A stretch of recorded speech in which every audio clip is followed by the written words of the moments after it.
Mark, we're back again, episode 2, strategy and conversions. We finally got it done. We had the first episode last week. We had a few teething problems with the recording.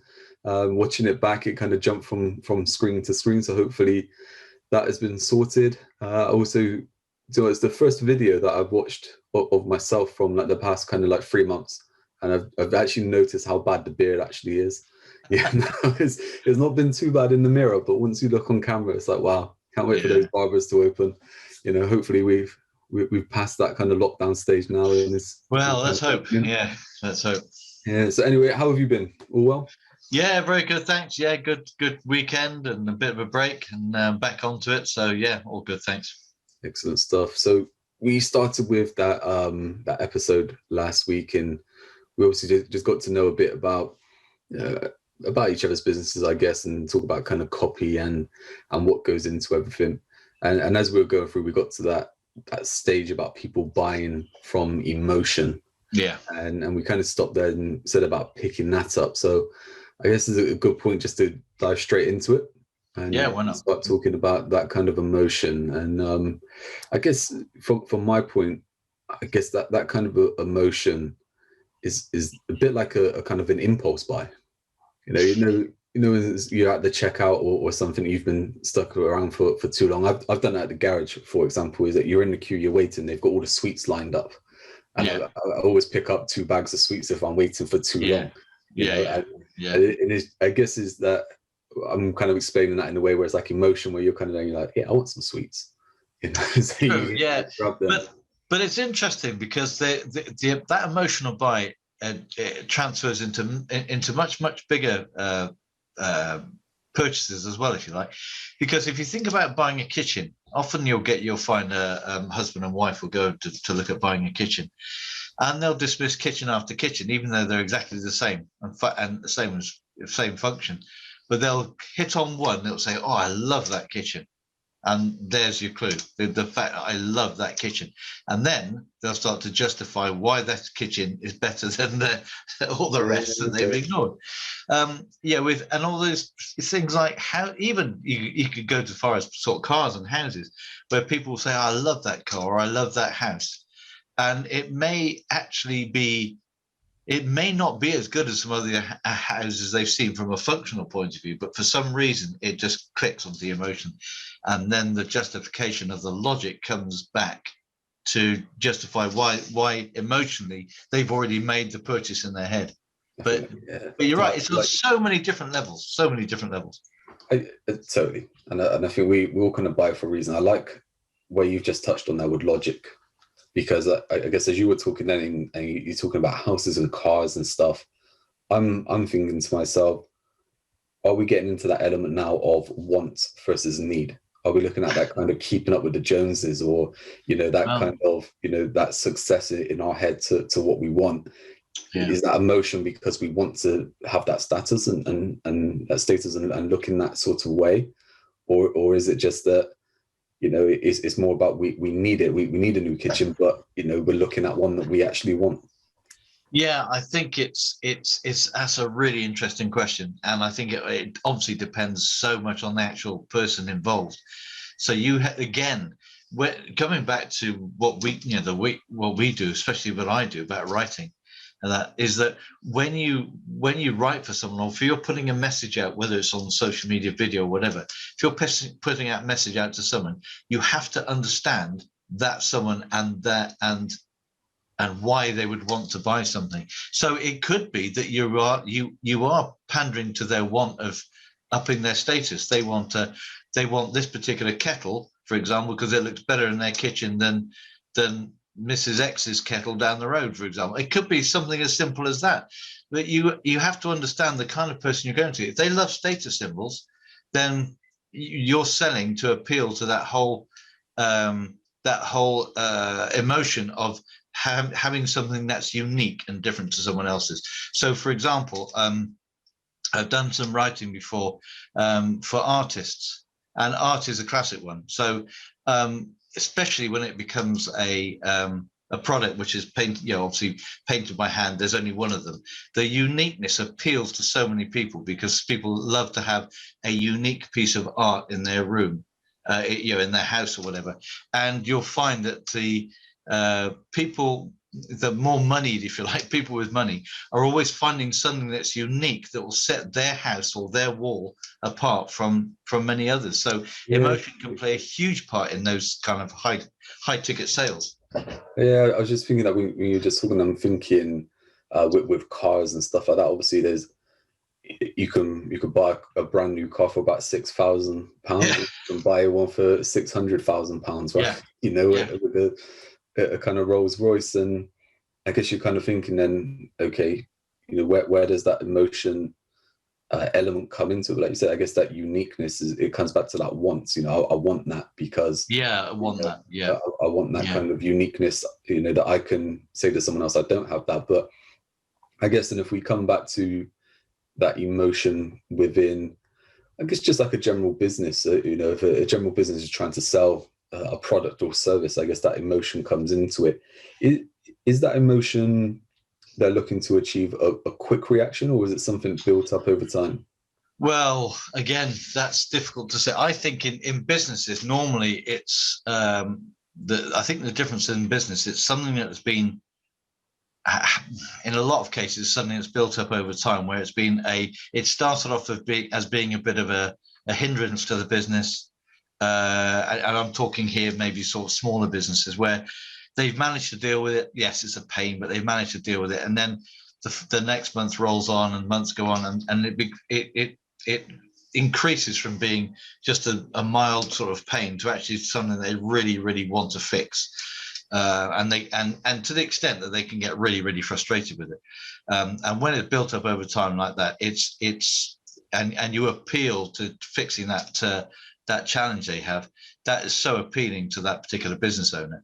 And I think the larger the item or the higher cost the item, there's obviously more work that goes into justifying that emotion, because but it depends. It depends on where the situation is. This is why, again, I say that everything has to be really purpose. So even each piece of copy, if I'm trying to sell someone a laptop, for example, I need to know that they prefer laptops to PCs, and the particular type of laptop they are. So I'm looking at the users that I want to sell to.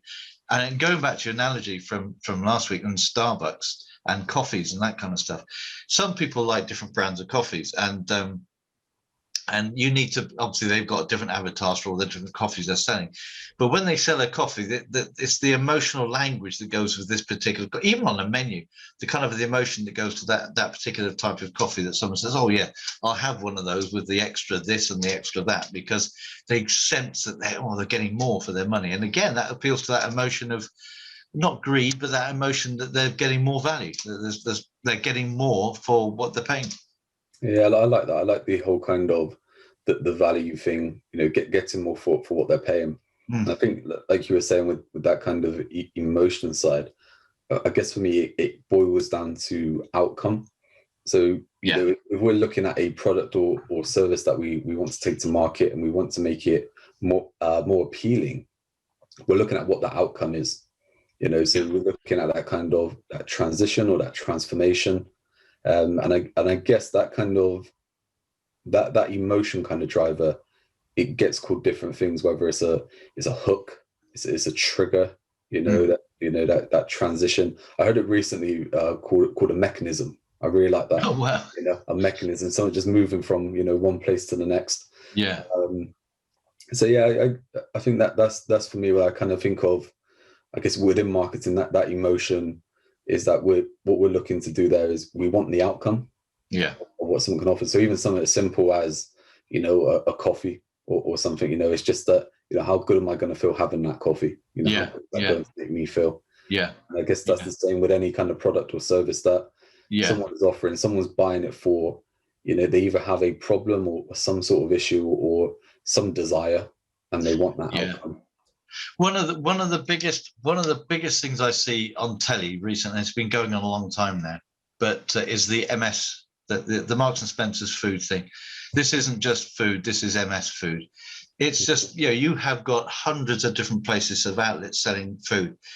And when I talk about the copy, the model that my great model works in, first of all, the hook is, I'm appealing to this emotion, what is really frustrating at the time, and then secondly, you start to raise the desire for that particular thing.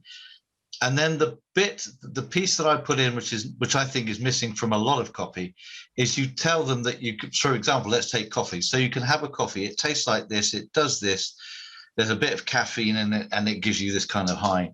But then but what we give a Starbucks coffee, and it does everything that all the rest of the coffees do, but you get this and you get this and you get this. So they see the outcome. Yes, the outcome is I'm going to spend my money or whatever to get this outcome of this. But hang on a minute, if I go to Starbucks, I get even more of an outcome I'm looking for. And again, the M&S food thing is brilliant. You know, this isn't just food; this is M&S food. I guess if we're looking at some of those brands, we're looking at experience, right? So we're looking at this. I guess we are. We're looking at the overall there. So you know, that emotion, like you said, it could be why settle for less. Is that we want more? So I guess I'm looking at it more from a problem and a solution, a pain point to, you know, a transformation. But actually, it could just be the desire. Yeah, that emotion is that desire for that outcome. Well, it's interesting. There are two motivators in everything in life, really, and the first one, which is more powerful but doesn't last, and that's the motivation to move away from pain. So, for example, if they've got a hassle with the computer's not working, for example, the PC is just let me down again, that's a real pain. And the motivation to get a new PC is quick, and they want it done now. When they have the new PC that works perfectly, the motivation stops because they've got the PC, they've got what they want. But so that motivation is strong but short-lived. But the motivation, if you like, of self-improvement or improving something is far weaker but everlasting, because you can always improve on something. So they have a PC, it fixes the problem and does this, but now you can have this that makes it even better, and this that goes on further, and you can do this, and we can produce these kind of systems. And all of a sudden the PC, they're moving into that, they're moving out of the away from and towards something, and towards even a better experience. And that piece, that motivation is weaker, but it has an infinite life. You can go on as long as you like. Well, technically, you can go on as long as you like. So that's the two things I talk about, is that you have that the strong emotion is they've got to get out of this challenge now. They can't. It's something that's really now causing them massive pain. And so the whole idea is what you do try and do in the transformation, if you like, is you move them from you take the away from motivation, but also then add on the moving toward motivation. So you actually cover the whole spectrum. And if you can crack that, then you really have the interest of the buyer. Oh, yeah, I love that. I think from what you were saying there as well, what I take from that, a lot of the stuff that I kind of focus on is momentum. So in marketing, you know, we're looking at growth, we're looking at different kind of actions, but we want it to be sustainable, and we want to kind of build on top of it. And that thing that you mentioned there with motivation, I think is such a good point, is that a lot of the times people get motivated to do something, and they will do it because that pain gets to a certain level where they're fed up or where they want to be, and they want that next thing. They take the motivation, but once they achieve it, that motivation drops, and they either move back to where they were, you know, well, they can do, or they're stuck where they are at that point. And it's like that whole thing, that motivation, I guess, ties into the motivation ties into the emotion like so much, because going back to like I said, is that emotion something that happens instantly and we do it, or it happens over time? Is, I guess, that emotion trigger is more about the motivation behind that person when they've had enough. That they can take that next action. I think for me with marketing is that I've always kind of had this focus on two lines of marketing, is that we have the people who are ready to buy right now, the people who have that problem, that need, they want the solution right now, but we're also marketing to those people who are going to have the need within the near future. Yeah, And definitely. they're going to take the action at that point and come straight to us, rather than going to competition or anything like that, or looking around. They come straight to us. And I guess, like, from what you've said there, and kind of lining it up to each other, is that motivation factor. Is that the person who's ready to buy in the near future, they're not motivated enough to buy right now, No. for whatever reason. Yeah. And I think that sometimes that reason can be because we haven't quite hit the mark properly, or it could be that they just aren't in that position to buy. So what you need to do is you keep the way that the marketing machine, if you like, will work, is that you just keep front of mind with them. So you're constantly having the communication with him, and explaining, in the form of maybe case studies of where you've solved particular problems. So for someone who doesn't have that problem right now, you can still be explaining that this person this company had this particular challenge they needed to solve, because they had been in business for a period of time, or they'd acquired a company, or acquired some more IT equipment or whatever. They had this problem, and this is how we fixed it. And the whole point about those case studies is that even though that person isn't ready to buy, they'll start thinking, oh, that could be us in a few months' time. And they start to relate to those case studies. And it's possible you could get them to act more quickly by just thinking of saying, why you can use lines like, why delay now? Why delay? Why don't you act now? And you can have this, this, and this as well. And so it kind of putting in a little bit more sense of urgency. But it is like all marketing, isn't it? You're putting out a fishing rod, if you like, and you're fishing to get people. Somebody really, really want what you have now.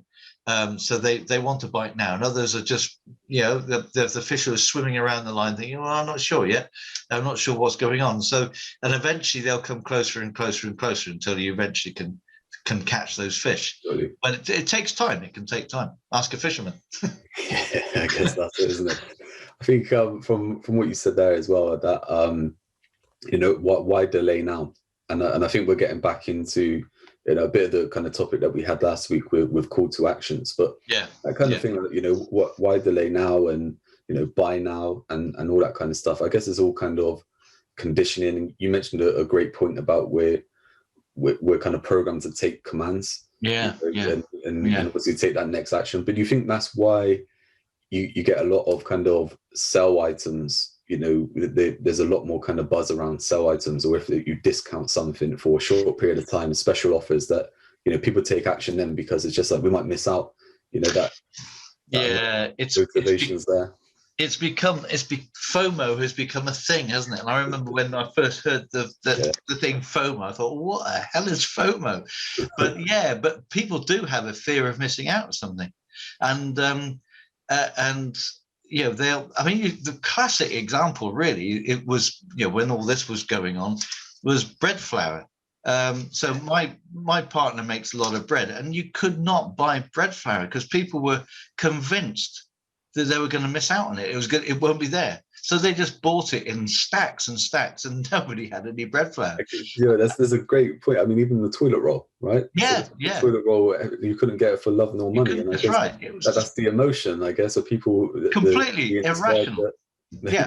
No, it was no logic displayed at all, and there was no logic in the window. So you can see from that there's that sometimes there's no logic in the buying process. It's just pure emotion. We've got to have this now because otherwise we may run out. That's pure fear. That's a very, very strong driver. Fear is a massive emotional motivator.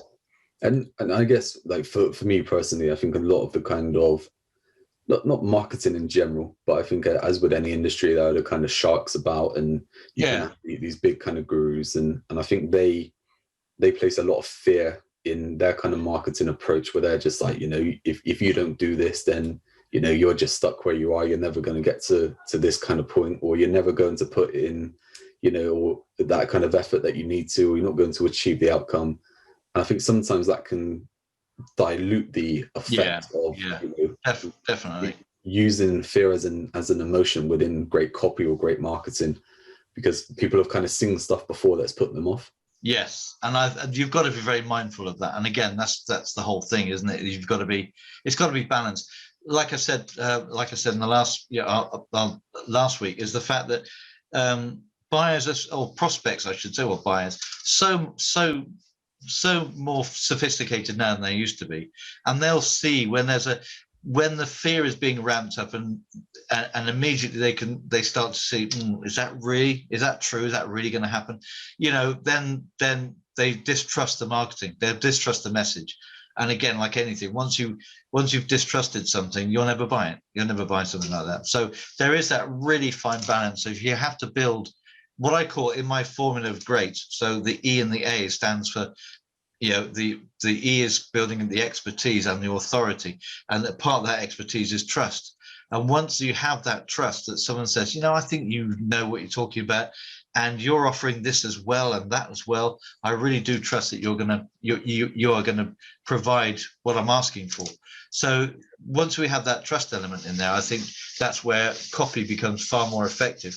And unfortunately, I think there's a lot of copy where that isn't, that people don't take the time to build the trust. And I think that misses out, leaves a lot of money on the table.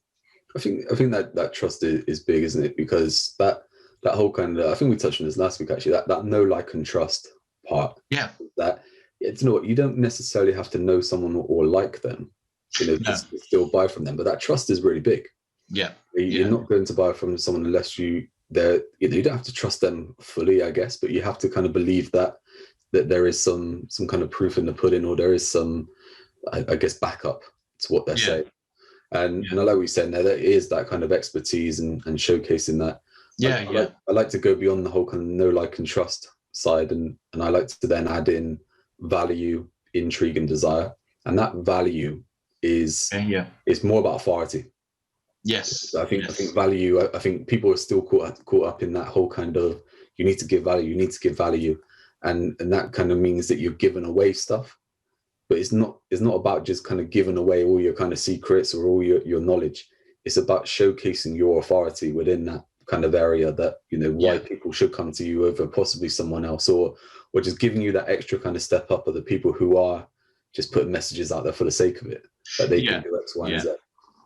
I think that's true, isn't it? Because there are people, and I've seen it, because I write a lot for coaches, and I've seen it so much in the coaching industry where they have this, coaches love to give, right? And that's, I understand that. So they have this thing that they think by giving more value than the other person, that they'll attract more people to them. But unfortunately, what they do is often attract people who just want to read their stuff, get the value from it, and then go back and think they can do it themselves, which in a lot of cases they can't. So there is that balance. So you have to give a little bit of value to show, as you said, to stamp this is your authority. I can give you so much more, but then that's the next stage. So that's a very fine balance. Do you think that there's an opposite like problem to that? Like, obviously giving away the value. So in theory, like you said, if you give away, lots of kind of content and lots of information, then in theory you are showcasing your authority, because you're showing all the kind of knowledge that you know. I think I fell into this trap probably some years ago, that I was always just, I've got this vast knowledge of all different kinds of areas of marketing, and I can hold my own with experts to a certain level within any part of marketing. And if I pumped all of that out, I guess it can just it can overwhelm people. Very much. I guess is like what you were saying there, is that coaches and stuff like that, they can give information away, and then the person just comes along and they read it, and then they go away. They don't go through to that next stage. But could there be that part where they become overwhelmed? And I guess that the reason I'm saying that, there's someone I recently connected with on LinkedIn, and this lady, I guess she's probably classed as a LinkedIn expert, and I've only been connected with her for about a week or so, and each day she's putting out like massive amounts of content and all different things on LinkedIn. It's all really good. There's stuff about their new kind of events feature, and there's stuff about a newsletter feature, and all this kind of stuff. And I'm like, I'm reading some of this stuff and I'm blown away. I'm like, this is excellent content. This is probably a course or a book, that she yeah. But I can't keep up with it. No. It's like I can, by the time I would even look to action the point of it, there's 6 different more posts coming up. So Yeah. is there that danger then that we can overwhelm people? I think so. I think so very much. It's interesting because the whole, you know, the whole concept of challenges has taken off, hasn't it? And it's been over the last year that everyone's got a challenger. And I've been on a couple and done different things. Very, very interesting. In fact, was I've been on 2, and they're so radically different. One which just gave you one piece of information each day, single piece of information, and it was kind of a single exercise or thinking exercise to do after it. Okay, and that went on for 5 days. It was enough that at the end of the 5 days you thought, wow, that's been really good. Yes. And when it came on to sign up to something more, you say, yeah, that's actually pretty good. And I've been on another challenge which gave you reams of information and stuff. Right, what we need you to do for tomorrow is this, and you just think, whoa, hang on, it becomes a challenge, right? It becomes a challenge. Just reading it, I think that's the whole point. That tactic of challenges, like you say, it came about. I mean, it's been around for a little while, but it really kind of came to the forefront, of being that tactic that people use. Yeah, and I think for the past year, like people have tried to do it, and people have tried different things. And I've worked on a couple with people, and I always feel like the danger is that people are always trying to give too much. Yes. They think whether it's free or whether it's paid, what they're trying to do, I think, in their eyes, is convince the person or the people that are coming along, is to convince them that they're really great at what they do. Yeah. And they need them on the side, but they just give them so much to do. Yeah. It's just like they can't do it. So like you said, I think that is the real kind of key, that challenge should just be one hurdle. Yeah, it is. Because that's right. Yeah. If we do a weekly challenge, by the end of the week, this is the outcome you want. Yeah, and that's exactly right. That's where you have to be so clear. At the end of the week, you'll be able to do this, and it comes back to, as you said, the beginning of this. It's all about the outcomes. And if someone goes into even before they go into a challenge, for example, let's use that challenges thing. If you say the outcomes will be this, this, this, this, and this, you're going to put people off. People are going to think, no, I haven't got the time for that. Whereas you say at the end of it, yeah, we're going to go through a few simple exercises. So at the end, you'll be able to do, bang, this one thing. Then people are going, yeah, I've actually been wanting to do that properly for a long time. So there you've got them. And once they're in there, you have the upside. I think there's probably an element to that of all of us in any kind of industry that we're in, is we're always starting from a certain level. So, and we think people are close to that level, that they understand everything we're talking about and all this kind of stuff. But, and this isn't a disrespectful thing, because if you started talking to me about mechanics or something, I'm not going to have a clue. Yeah, exactly. It's like, but I know that I've spoken to people before about kind of just with like Facebook stuff, and you're talking on a certain level, and they're just like, yeah, how do I share a post?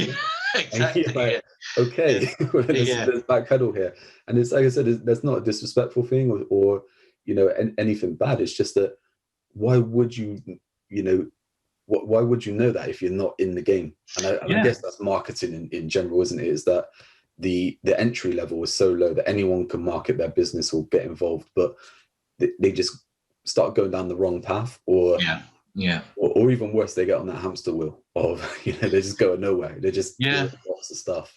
It's not getting anywhere, and they're just treading water, but they're treading water frantically and staying in the same place. I guess that's the problem, isn't it? Putting in more effort then just to keep going where they are, going nowhere. Exactly. It's bad. But I think, like you said as well, that the outcome, I guess the outcome is the big thing, is that once you know what you're giving someone, what that outcome is, it makes it easy then to start with all the marketing and stuff like that. And I guess that's where you get back to those kind of elements of emotion, and I guess that motivation and stuff as well. I guess what are the dangers in emotion? Can you go into it too hard? Can you put people I think, well, from what we just said earlier on, yes, you can. So I mean, the age-old trick of copywriting was hit the emotion, and it's like, get the knife, dig it in, and really wind up that emotion, and then you've got them.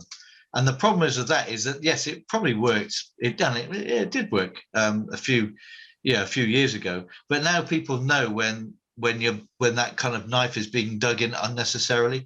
So I think, yes, if you try and raise that intensity too much, you just switch people off. So again, it's having it really. I know I keep going on about this, but it's so true. It's really knowing the purpose of the outcome that you want from each piece of copy or piece of marketing is, and then knowing that person to who, the person you're marketing to. So how desperate is that problem? Because some people may have a really desperate, really, really bad problem. I mean, it depends on what altogether the service you're offering. I mean, if you're offering a counseling to an addiction recovery thing, they've literally been through hell. Sure. Totally different from if you're marketing something, something much like just buying a new oven or something, whatever. So you've got to know who that piece, who you want to be appealing to, and the outcome you want from them, and then that piece of copy or piece of marketing material, what you want the outcome from just that single piece of marketing material to be as well. Because you can go over the top, definitely. Yeah, and I guess the reason I asked that question is how you kind of answered it to begin with as well, is that a lot of the kind of old copy would really go into that kind of emotion and dig the knife. And I remember seeing stuff, and it's like there would be 10 bullet points, and it's like, are you overweight? Are you lazy? Does no one love you? You're a waste of space.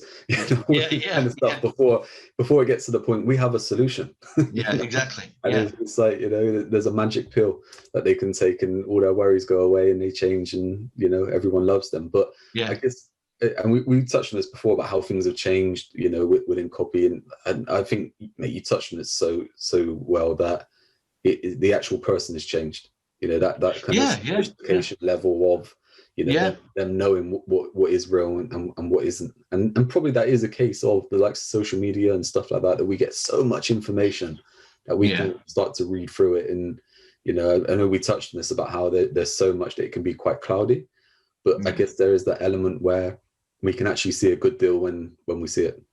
I think people are quite savvy. I do. I mean, there's. I was interesting. I was going through Facebook the other day, and somebody I know, actually, I saw an advert from somebody I know, and straight away they were shooting him down in flames on the advert. You comments, and I thought, well, that's not really fair, because I know the guy and I know he's really good. But then I looked at what he had written, and it was almost too good to be true. Yeah. And so you have the cynical element coming in, and so unfortunately in social media it doesn't take many. You only need a few cynical comments, and people will read those. Oh well, we'll pass that by.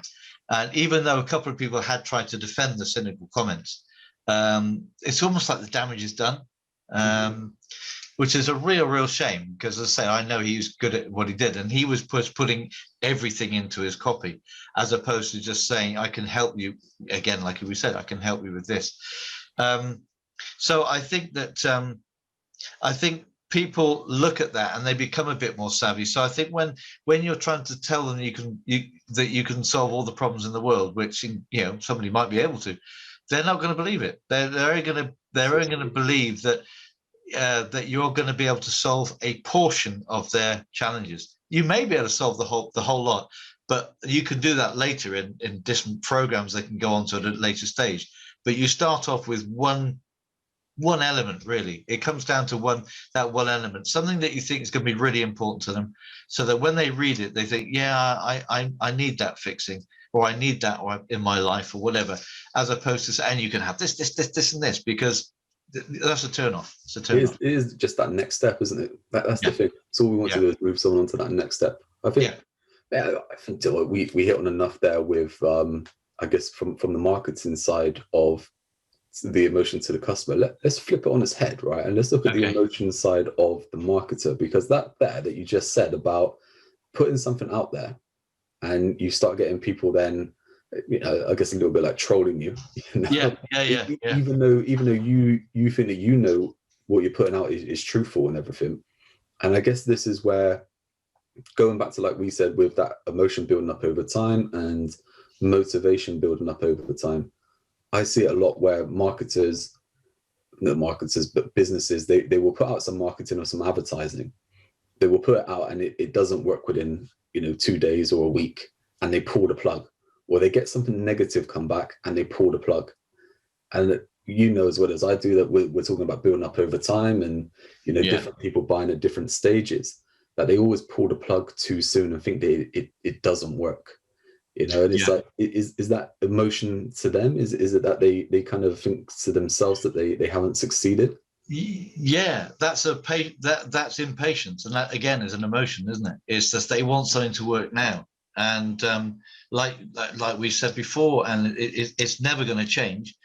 There is a massive element of marketing that doesn't work, but you have to go through it and test it to find the gems that do work. And it's very well, in a lot of cases, you're not going to find that gem immediately. You're going to be testing and testing, and so there will be periods of time when that marketing just doesn't seem to be doing anything. But what you're doing is you're eliminating what doesn't work to find what really does work. If you pull the plug too early, you haven't had a chance to do that. You haven't let it go through its natural cycle. So I know people talk about marketing budgets, and we've said before, this is why you have to have at least a budget to be able to put in a sustainable message for a couple of months at least to actually get something done.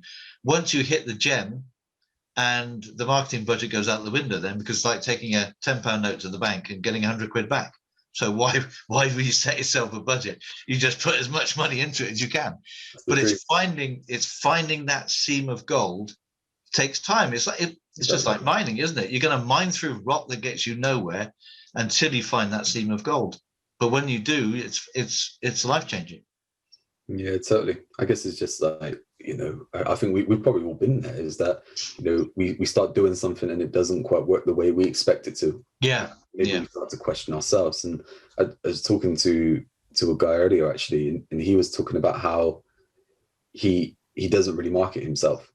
And it comes back to confidence. And the confidence is that he put something out on onto LinkedIn before, and someone in the same field as him come back to say they didn't agree with it. And he said, you know what, I 100% am confident in what I said was true, but because they've had more experience than me, I just deleted it. And I'm like, for me, it's a golden opportunity, to start not a debate, but just to show your authority and your expertise. That I said to him, do you know what, you could both be right in your own minds. Is that it's just a case of you've done some newer kind of training, or there's a new regulation training you're hot on, but this person isn't. That they still think they're right. Yeah. And you're pulling the plug because you think people are going to look at that and think that you're not at that level. But actually you can flip it and show why you're a level above. Yeah. That's right. That's just backed up by evidence, isn't it? Or like we said, it's some kind of comes back to the logic. You're backing it up with logic. Well, this is why I'm right, because the evidence says dum dum dum. There's a logic element that says, right. Once people see that logic, then you would think they will concede the point at least. But I think that's the problem, is that with marketing, you've got to be confident. You've got to be confident in what you're saying. And I think also that's an interesting point, actually, because I think what I've seen with different people, sometimes you can tell they're not confident in what they're saying just by reading what they're doing. And if I can see it, I'm one of many millions. That means so many other million people can look at that and say, well, they don't seem to be very confident. And it comes across even in writing, even in something on social media where you don't see the person. It's just by reading it. You can read it in such a way that it just seems a bit too, not wishy-washy, but a bit vague, not quite with the point. I think like with that kind of thing is that the actual copy kind of changes. So it starts off with kind of, you can have this. Yeah. But, maybe. Yeah, that's right. Yeah. that kind of thing. And it's like only if, this happens and that happens and, all that kind of stuff. And like you said, it is, instead of just going with that kind of header and then saying why It works. You're kind of just saying, where it could happen, Mm. and stuff like that. And yeah, it's a funny old game, isn't it? And I think that's why I was just kind of touching on, I guess, the emotion working the other way, is that I think so many people shy away from marketing because they either think that, for one, it means that there's just a constant grind of just pumping stuff out, or they're not confident in what they do or what they say. Yeah. But I think that the thing is with the whole kind of marketing, and from conversations we've had before, that I'm really focused on marketing being about products and services rather than you as a business or you as an individual. Yeah, definitely. People are buying into that product or service first. It's then you who delivers it. Yeah. And I think you can, even if you're not too confident in yourself right now, or maybe you don't have that experience yet, you can still market the product or service, being that, from where they are to where it's going to take them. Yeah, definitely. Oh, definitely. Yeah. I think that's true. You're absolutely right, because I think when people first come across you as a business, and you market your business, they're not interested, because they think, well, that doesn't mean anything to me. But if you market a product that works for them, then they start to take interest in your business. And as you said, it's definitely that's the horse, if you like, is the product, and then the cart comes along, which is your business. And I think get it the other way around, and you get that comment, oh, well, so what? And they'll just read on. They'll just scroll down, delete whatever they're reading, and read on. That's a big part why marketing doesn't work. Yes. So what? Yeah, absolutely. It's right. Because always the question, isn't it? And I know this sounds very cynical, but it's very true. The question always is in the prospect's mind of, what's in it for me? What am I going to get out of this? What, again, come back to outcomes. What's in it for me? And if you say, well, I've got this, I've got this great business called Great Copyworks, they're going to say, so what? What's in it? Great Copyworks means nothing to them. But if I can tell them I can attract more leads and warmer leads to them, so they can inquire, they can convert them more easily, they're going to look up and think, oh, that could be really interesting. And that's a product. That's, as you say, a service. It's not my business. It's just it's part of my business. But it's knowing the straps in your business which will get people's attention. I've got another one for you then. This is a good one. So I know we kind of touched on it before in the last call about kind of avatars and who you're trying to approach. And my view, I think, is really diluted anyway, but I still come back to agree with the likes of what you're saying, is that every kind of piece of content or any kind of sales message or something that you have, that you put out there, has to have some sort of purpose. Yes. And talk to that kind of individual. Do you think that sometimes the way how we're thinking about things on who we need to target, maybe that isn't the person who we're actually trying to target? And I'm thinking of this more from a B2B, business to business perspective. Yeah. That we're always thinking, okay, look, it's the business owner that we need to hit. And maybe we're writing content so your business can grow, and you can save money on this, or you can achieve that. But is it actually the people within the business that are the ones who will have the influence or make that decision, or have that need, that emotion? Yeah, and I think that's crucial. If you're writing to people within a business, the first lot of, so many people do this, and I've done this in the past, is the first thing you do, I'm zoning in the owner of the business. He's the person I need to contact. Or the owner of the business. 2021. Yeah. Yes.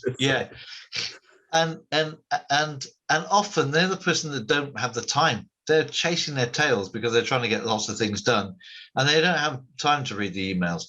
So, and a story I think I might have told you before, but it's something that was apparent. It came to me, and I can't remember what this actual situation, but somebody had been trying to contact the HR director for time, over a year, I think, to get them to actually read something. The HR director the HR director's challenge was all about the problems they had with HR. And this particular product was a supply that would save them money on acquisition, I think, or on fulfillment. So the HR, and they were trying to speak to the HR director because they knew the HR director.